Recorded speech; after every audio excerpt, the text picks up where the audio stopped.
Hey guys, what's up? It's Andrew from the Checkered Flag Crew, and we're here with Justin Allgaier. So when you're passing someone, do you take note of who you're passing? Well, I would say that typically to pass somebody, you're setting somebody up and you've ridden behind them for, a handful of laps. Unfortunately, in our sport, sometimes there are some very interesting taglines or sponsorship slogans or phrases that are on the back of somebody's car. So you kind of get fixated on those. And so, the funny one to me is always the Golden Corral when kids eat free, And so it's always funny to know that you're passing them. So if you are passing somebody, you kind of know who they are. Yeah, okay. So do you ever lose track of how many laps are left? All the time.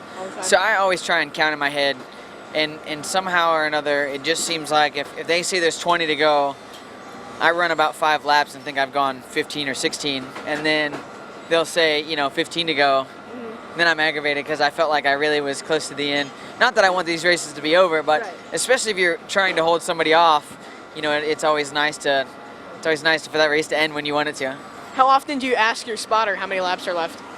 I try and hit quarters, so I kind of get an idea time-wise as to when we've gotten a quarter of the way through, then a halfway, and then 3/4 way. So I kind of ask then, and if I don't ask, I kind of let him know that, hey, that's kind of what I want to know anyways. So usually with about 50 to go, though, that's when he starts telling me a lot more, what's going on. Okay, so what is the hardest track to race at? Ooh, there's so many places I could say that they're really hard.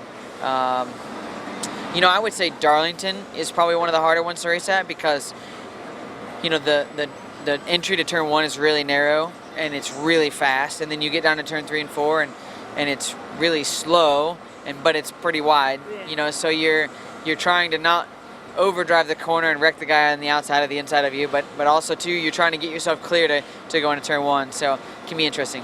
And you mentioned Darlington, and the tires aren't very good at Darlington. How have the tires been this year in the Cup Series? Tires have been really good this year.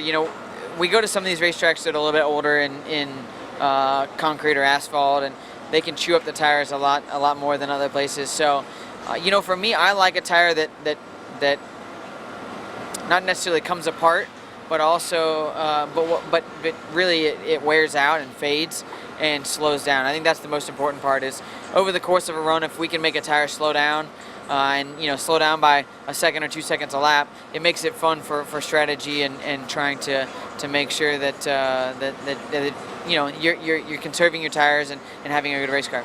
All right, thank you, Justin, for taking the time. For more videos from the Checkered Flag Crew, make sure to follow us on Instagram, Twitter, and Facebook, and don't forget to check out the brand new checkeredflagcrew.com.